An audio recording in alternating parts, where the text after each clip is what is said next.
जय माता दी। नमस्कार दोस्तों, स्वागत है आप सभी का हमारे YouTube चैनल लक्ष्मी शर्मा की कहानियां पर। गौरी गणेश की जय, तिल चौथ माता की जय। गणेश जी की कृपा, चौथ माता की कृपा आप पर, आपके पूरे परिवार पर सदा बनी रहे। हे तिल चौथ माता, आपके व्रत करने वाले भक्तों की, आपकी कथा श्रवण करने वालों भक्तों की सभी मनोकामना को पूर्ण करना। जिसके पुत्र है उसकी रक्षा करना, जिसके पुत्र नहीं है उसे पुत्र देना। माता, जो आपके व्रत ना कर सके उसकी मजबूरी को समझना, सिर्फ कथा श्रवण से ही उस पर प्रसन्न हो जाना, उसकी सभी मनोकामना को पूर्ण करना। और हमसे अगर कथा कहने में कोई गलती हो तो हमें क्षमा करना। हमसे बोलिए तिल चौथ माता की जय। प्यारे भक्तगणों, तिल चौथ माता की कथा को बड़े ही श्रद्धा से, प्रसन्नचित मन से पूरा जरूर सुनिएगा। माता की कृपा, गणेश महाराज की कृपा आप पर अवश्य होगी। था इस प्रकार है। भारत का सबसे प्राचीन चौथ माता का मंदिर चौथ का बरवारा राजस्थान के सवाई माधोपुर शहर में स्थापित है। चौथ का बरवारा शहर में हर महीने की चतुर्थी पर लाखों भक्त माता जी के दर्शन करने के लिए आते हैं। चौथ माता हिंदू धर्म की प्रमुख देवी है। चौथ माता को पार्वती का रूप माना जाता है।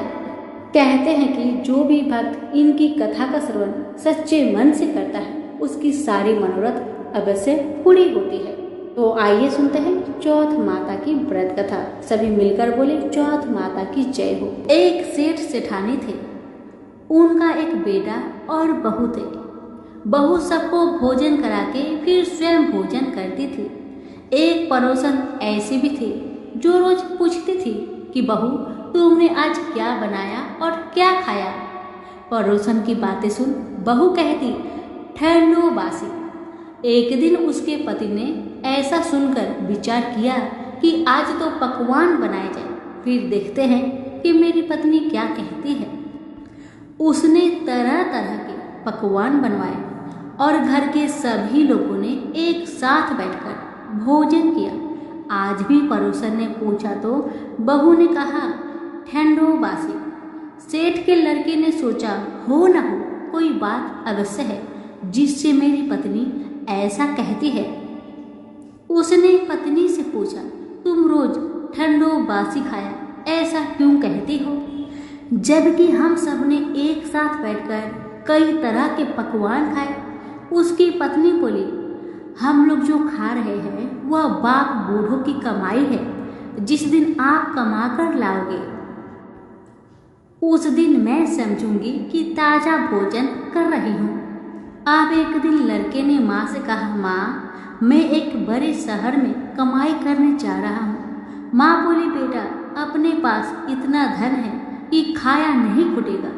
माँ के मना करने पर भी बेटे ने स्वयं कमाने का दृढ़ निश्चय कर लिया और जाते समय पत्नी से कहा, मैं जब तक कमाकर बहुत सा धन लेकर ना आऊं तुम चूल्हे की आग मत बुझने देना। एक दिन चूल्हे की आग बुझ गई तो वह मन ही मन घबराने लगी कि कहीं मेरे पति पर संकट तो नहीं आन पड़ा।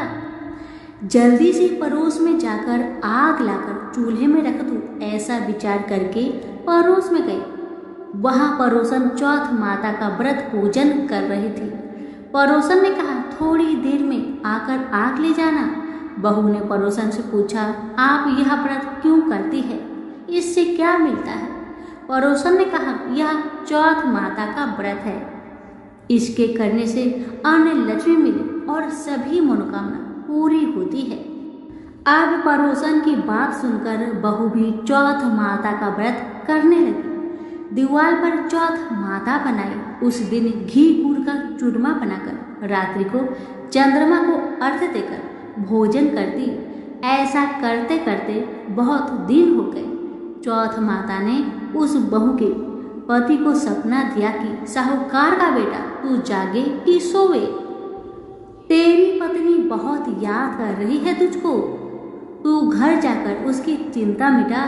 तू दुकान खोलकर कंकु केसर का पगलिया बना के बैठ जाना। आज तेरा हिसाब किताब चुकता हो जाएगा। अब तो चौथ माता ने जैसा कहा था वैसा ही हुआ। उसने घर जाने की तैयारी की और गाड़ी भर के धन दौलत लेकर चल दिया। रास्ते में एक बड़ा सा काला नाग फन फैलाए बैठ गया और कहने लगा, आज तो मैं तुझे डसूंगा, नहीं छोड़ूंगा। आज तेरी आयु पूरी हो गई है। सेठ के लड़के ने कहा, आज चौथ माता ने मुझे सपना दिया तो मैं पत्नी से मिलने घर जा रहा हूँ। वहाँ मेरी पत्नी बहुत चिंता कर रही है। मैं उससे मिलकर जरूर आऊँगा, तब तुम मुझे डस लेना। नाग ने कहा, तुम शपथ पूर्वक कहकर जाओ तो मैं तुम्हें जाने दूंगा, परंतु अगर तुम लौट कर नहीं आए तो मैं तुम्हारे घर जाकर तुम्हें डस लूंगा। इस प्रकार सर्प को वचन देकर वह अपने घर पहुंचा। वहां सभी से हंसी खुशी से मिला और भोजन करके उदास होकर बैठ गया। उसकी पत्नी ने उदासी का कारण पूछा तो पति ने काले नाग वाली सारी बात बता दी और कहा, यदि मैं उसके पास नहीं जाऊंगा तो वह घर आकर मुझे डस लेगा। पत्नी बहुत चतुर थी। उसने कहा कि आप घबराइए नहीं, लेट जाओ, मैं एक उपाय करती हूँ। पत्नी ने कमरे की 7 पीढ़ी धोई। पहली पीढ़ी पर रेत रखी, दूसरी पर इत्र, तीसरी पर गुलाल, चौथी पर फूल और कंकु केसर, 5वीं पर लड्डू पेड़ा, 6ठी पर गादी गलीचा और 7वीं पीढ़ी पर दूध का कटोरा भर कर रख दिया। इस प्रकार वह 7 ही पीढ़ी सजाकर बैठ गई। जैसे ही आधी रात हुआ, नाग आकर पीढ़ी चढ़ने लगा। पहली पीढ़ी पर रेत में लौट गया और कहने लगा कि सेठ की बहू ने आराम तो बहुत दिया, पर बचनों से बंधकर आया हूँ, सो डसूंगा तो जरूर। इसी प्रकार 7 पीढ़ियों पर नाग आराम करता हुआ और कहता हुआ कि डसूंगा जरूर कमरे में ही जाने वाला था कि चौथ माता ने विचार किया कि मैं अगर इसे नहीं बचाऊंगी तो संसार में धर्म कर्म और व्रत पूजन को कौन मानेगा। अब तो गणेश जी, चंद्रमा जी और चौथ माता ने उसे बचाने का विचार किया। चंद्रमा जी ने उजाला किया, चौथ माता ढाल बनी और गणेश जी ने तलवार लेकर नाग को मार दिया और ढाक से ढक दिया। अब बहू भी थकी हारी सो गई। जब सुबह हुई तो लोग बेटे से मिलने आए, परंतु बेटा बहू तो उठे ही नहीं थे। बहुत देर हो गई तो माँ उन्हें उठाने गई।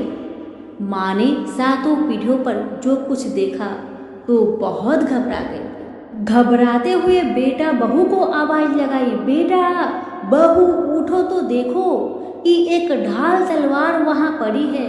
अब ढाल उठाई तो वही काला नाग मरा हुआ पड़ा है। बेटा बहू ने सोचा कि आज तो धर्म कर्म ही आड़े आई, जो भगवान गणेश जी और चौथ माता ने अपनी रक्षा की है। हे चौथ माता, जैसे आपने सेठ के बेटे बहू की रक्षा की, वैसी सबकी करना। सभी प्रेम से बोले, चौथ माता की जय हो, गणेश महाराज की जय हो। किसी गांव में एक विधवा माता और उसका एक पुत्र रहता था। वह गायों को चराकर अपना पालन पोषण करता था। उसकी माता 12 मासी चौथ माता का व्रत करती थी। वह हर महीने की विनायक चौथ को चूरमे के 5 लड्डू बनाती। उनमें से एक चौथ माता का, एक गणेश जी का, एक गाय माता का निकालकर दान करती, एक बेटे को खिलाती और एक स्वयं खाती। जब जेठ महीने की चौथ थी, बेटा पड़ोसन के घर गया। वहाँ चूरमा देखकर पूछने लगा कि दीदी आप क्या कर रही हो। अब वह बोली, आज चौथ की व्रत है, इसलिए मैंने चूरमा बनाया है। मगर तेरी माँ तो हर चौथ को ही बहुत सारे लड्डू बनाती है, पर तुझे केवल एक ही लड्डू खाने को देती है। ठंडी बासी रोटी की खाने को देती है। लड़का पड़ोसन की बातों के बहकावे में आ गया और अपनी माता से बोला, माँ तू चूरमा खाती है और मुझे सिर्फ एक लड्डू देती है, इसलिए तू अब चौथ माता का व्रत करना छोड़ दे। माँ ने कहा, बेटा ये तो चौथ माता का व्रत है, तेरे ही सुख शांति के लिए करती हूँ मैं यह व्रत नहीं छोड़ सकती हूँ। यह सुनकर बेटा नाराज होकर विदेश जाने लगा। माँ बोली, बेटा यदि तू मेरे से नाराज होकर विदेश जाना चाहता है तो ये माता जी की आंखें अपने साथ ले जा। यदि तेरे पर कोई संकट आए तो चौथ माता और विनायक जी का नाम लेकर इन्हें डाल देना, तेरा संकट दूर हो जाएगा। लड़का आंखों को लेकर विदेश चला गया। रास्ते में उसे एक खून से भरी हुई नदी मिली जिसे पार करना संभव नहीं था, लेकिन उस संकट की घड़ी में उसे अपने माँ की बात याद आई और उसने एक आंख चौथ माता का नाम लेकर उस नदी में डाल दिया और कहा, हे चौथ माता, यदि आप सच्ची है और मेरी माँ मेरे लिए ही आग का व्रत सदा करती है तो यह नदी दूध और पानी से भर जाए और मुझे रास्ता मिल जाए। उसके ऐसे कहते रास्ता मिल गया। आगे चलने पर भयंकर जंगल से भी उसे इसी प्रकार आगे पूर कर गुजरना पड़ा। आगे चलकर एक नगर में पहुंचा। उस नगर के राजा के यहाँ रोज एक मिट्टी के बर्तन का आवा पकता था। वहाँ आवा तब पकता था जब उसमें एक आदमी की बलि दी जाती थी, यानी एक आदमी को बर्तनों के साथ चुन दिया जाता था। उस लड़के ने वहाँ जाकर देखा, एक बुढ़िया माई आटा पीसते जा रही थी और रोती जा रही थी। उस लड़के ने इसका कारण पूछा तो बुढ़िया माई बोली कि बेटा, आज मेरे इकलौते बेटे का इस आवा में जाने का नंबर है। तब वह लड़का बोला, हे बुढ़िया माई, तू मुझे जल्दी से खाना खिला दे, तेरे पुत्र की जगह में मैं जाऊंगा। बुढ़िया माई के मना करने पर भी वह नहीं माना और राजा का बुलावा आने पर अपना सामान बुढ़िया माई के घर छोड़कर वह चला गया।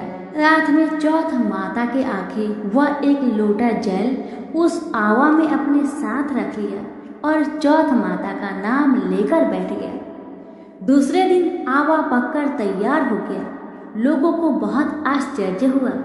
प्रजा ने जाकर राजा से यह बात कही।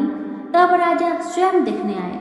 आवा से बर्तन निकाले जाने लगे तो अंदर से आवाज आई, धीरे धीरे बर्तन उतारो, अंदर मैं हूँ।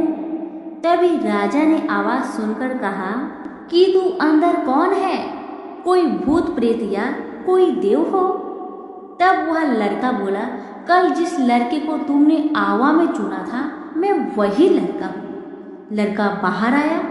बाहर आने पर बुढ़िया माई व राजा के पूछने पर उसने कहा कि यह सब चमत्कार तो मेरी चौथ माता व विनायक जी के व्रत का है। मेरी माँ मेरी सलामती के लिए व्रत करती है। उन्हीं के प्रताप से आज मेरा यह भयानक संकट दूर हुआ है।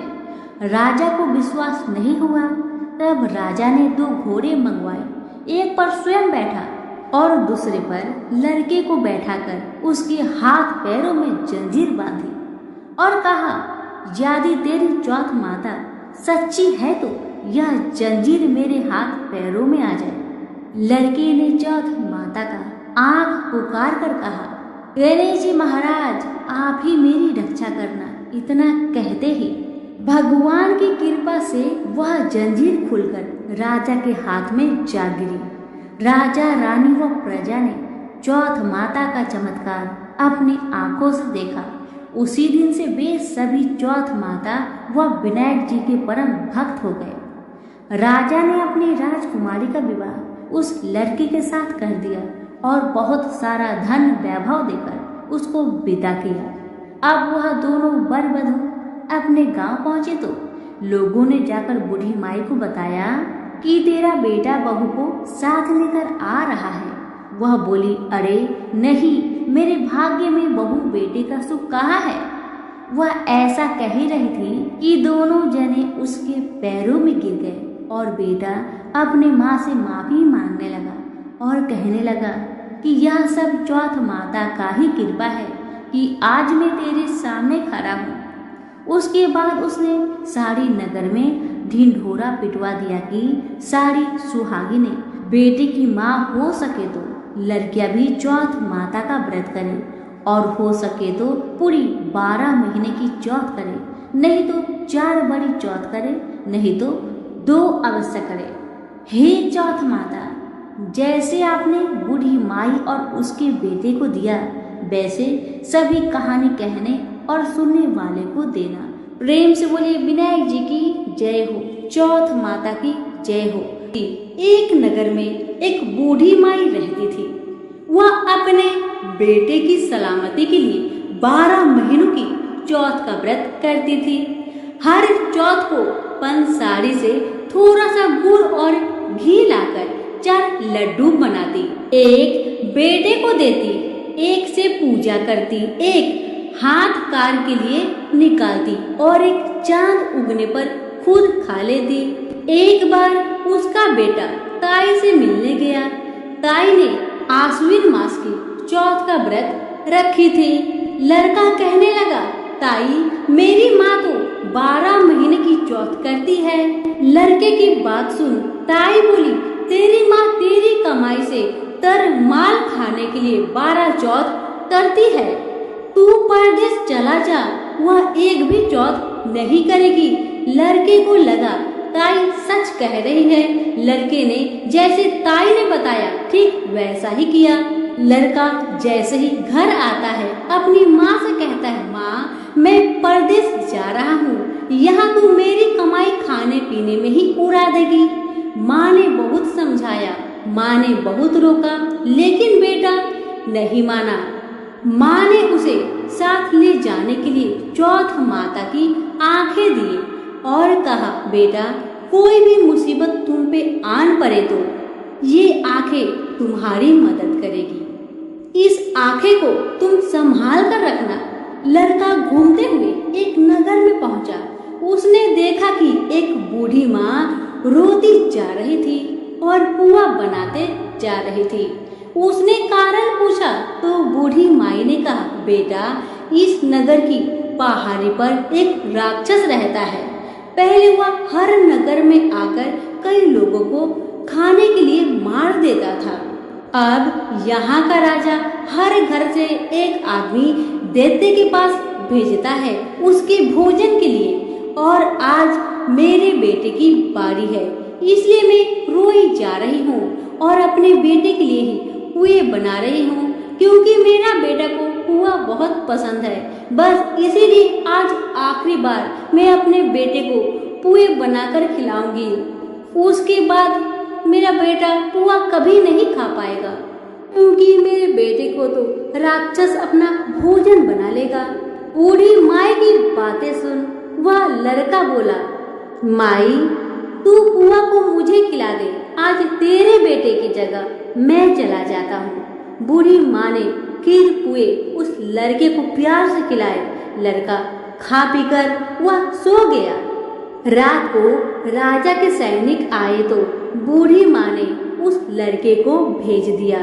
राक्षस के सामने पहुंचने पर उसने चौथ माता के आगे दैत्य की तरफ फेंककर कहा, हे चौथ माता, यदि मेरी माँ मेरी सलामती के लिए व्रत करती है तो दैत्य का सिर कटकर गिर जाए। और वैसा ही हुआ। दैत्य का सिर तुरंत कटकर गिर गया। लड़का वापस आ गया। राजा ने उसे उपहार देकर विदा किया। चलते हुए एक दूसरे राजा के नगर में पहुंचा। इस राज्य में आवा तभी पकता है जब एक इंसान की बलि दी जाती थी। सिपाहियों ने उसे पकड़कर आवे में चुन दिया। लड़के ने आंखें आवे में डालकर कहा, हे चौथ माता, यदि मेरी माँ मेरे लिए व्रत करती है तो आवा मेरी बलि लिए बिना ही झट से पक जाए। और वैसा ही हुआ। आवा तुरंत पक गया। आवे में से मिट्टी की जगह सोने की बर्तन निकलने लगे। अंदर से लड़का बोला, बर्तन धीरे धीरे निकालना, मुझे चोट लग जाएगी। राजा ने उसे निकलवाया और पूछा, इस आवे से तुम कैसे बच गए? लड़के ने बताया कि उसकी माँ चौथ माता की व्रत करती है। व्रत के कारण ही वह बच पाया है। राजा को इसका यकीन नहीं हुआ। राजा ने एक चांदी की सुराही मंगवाई और कहा कि सुराही की नली से तुम निकल कर दिखाओ, तभी मुझे विश्वास होगा। लड़के ने चौथ माता को याद करके आंखें सुराही में डाले और कहा, हे चौथ माता, मैं भौरा बनूं और सुराही से निकल जाऊं। लड़का भौरा बनकर सुराही से निकल गया। राजा खुश होकर राजकुमारी की शादी उसके साथ कर दिए और सभी लोगों को चौथ माता का व्रत करने को कहे।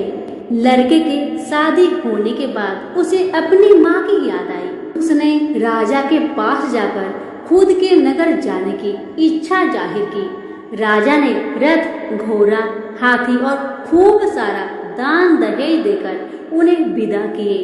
चौथ के दिन अपने नगर पहुंचा। वहां अकेला पंसारी के यहाँ माँ का इंतजार करने लगा।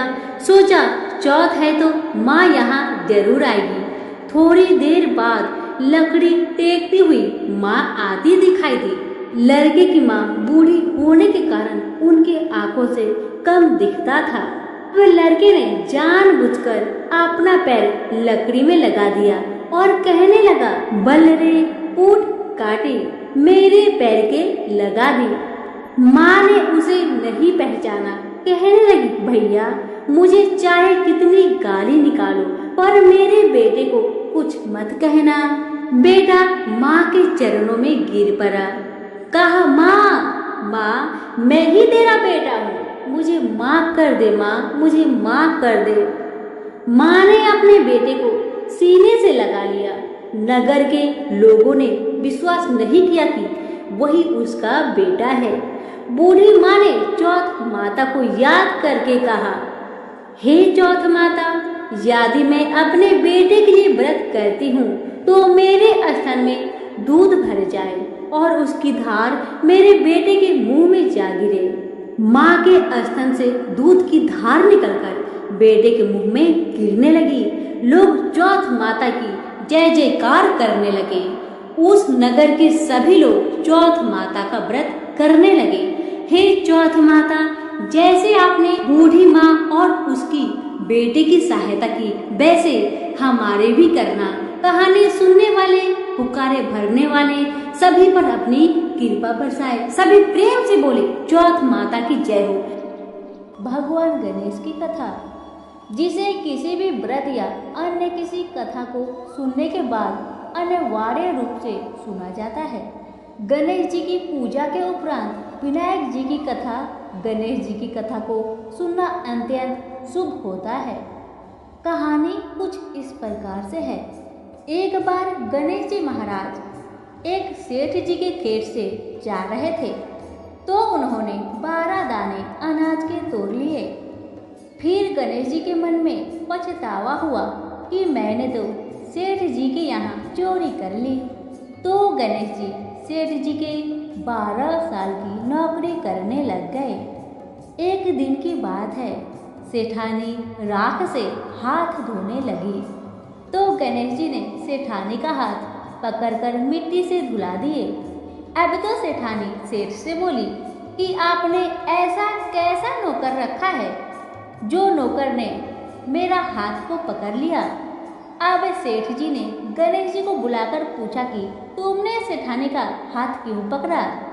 सेठ की बातें सुन गणेश जी कहने लगे कि मैंने तो एक सीख की बात बताई है कि राख से हाथ धोने से घर की लक्ष्मी नाराज होकर घर से चली जाती है और मिट्टी से हाथ धोने से आती है। अब सेठ जी ने सोचा कि गणेश तो सच्चे हैं। थोड़े दिनों के बाद कुंभ का मेला आया। सेठ जी ने कहा, गणेश सेठानी को कुंभ के मेले में स्नान करा के लाओ। सेठानी किनारे पर बैठकर नहा रही थी तो गणेश जी ने उनका हाथ पकड़कर आगे डुबकी लगाए। घर आकर सेठानी ने सेठ से कहा कि गणेश ने तो मेरी इज्जत ही नहीं रखी और इतने सारे आदमियों के बीच में मुझे घसीटकर आगे पानी में ले गए। तब सेठ जी ने गणेश जी को पूछा कि तुमने ऐसा क्यों किया। तो गणेश जी ने कहा कि सेठानी किनारे बैठकर गंदे पानी से नहा रही थी, तो मैंने आगे अच्छे पानी में डुबकी लगवाकर ले आया। इससे अगले जन्म में बहुत बड़े राजा और राजपाट मिलेगा। सेठ जी ने सोचा कि गणेश तो सच्चा है। एक दिन घर में पूजा पाठ हो रही थी, हवन हो रहा था। सेठ जी ने गणेश को कहा कि जाओ जेठानी को बुलाकर ले आओ। गणेश जी सेठानी को बुलाने गए तो सेठानी काली चुनरी ओढ़कर चलने लगी, तो गणेश जी ने काली चुनरी फाड़ दी और कहा कि लाल चुनरी ओढ़ के चलो। सेठानी नाराज होकर सो गई। सेठ जी ने आकर पूछा क्या बात है, तो सेठानी बोली कि गणेश ने मेरी चुनरी फाड़ दी। सेठ जी ने गणेश को बुलाकर बहुत डांटा और कहा तुम बहुत बदमाशी करते हो। तो गणेश जी ने कहा पूजा पाठ में काला वस्त्र नहीं पहनते हैं, इसलिए मैंने लाल वस्त्र पहनने के लिए कहा। काला वस्त्र पहनने से कोई भी शुभ काम सफल नहीं होता। फिर सेठ जी ने सोचा कि गणेश है तो समझदार। एक दिन सेठानी पूजा करने लगी तो पंडित जी ने बोले कि वो गणेश जी की मूर्ति लाना भूल गए हैं, अब क्या करें। तो गणेश जी ने कहे कि मेरे को ही मूर्ति बनाकर विराजमान कर लो, आपके सारे काम सफल हो जाएंगे। यह बात सुनकर सेठ जी को बहुत गुस्सा आया और वो बोले कि तुम तो अब तक सेठानी से ही मजाक करते थे, मेरे से भी करने लग गए। तो गणेश जी ने कहा मैं मजाक नहीं कर रहा हूँ, मैं सच बात कह रहा हूँ। इतने में ही गणेश ने गणेश जी का रूप धारण कर लिए और सेठ और सेठानी ने ही गणेश की पूजा की। पूजा खत्म होते ही गणेश जी अंतर ध्यान हो गए। सेठ सेठानी को बहुत धोखा हुआ और उन्होंने कहा कि हमारे पास तो गणेश जी रहते थे और हमने उनसे इतना काम कराया। तो गणेश जी ने सपने में आकर सेठ जी को कहा कि आपके खेत में से मैंने 12 अनाज के दाने तोड़ लिए थे, उसी का दोष उतारने के लिए मैंने आपके यहाँ काम किया था। सेठ जी के करोड़ों की माया हो गई। हे गणेश जी महाराज, जैसे सेठानी को दिया वैसे हम सबको देना। कहानी कहते को, कहानी सुनते को और सारे परिवार को देना। सभी बोले जय श्री गणेश जी।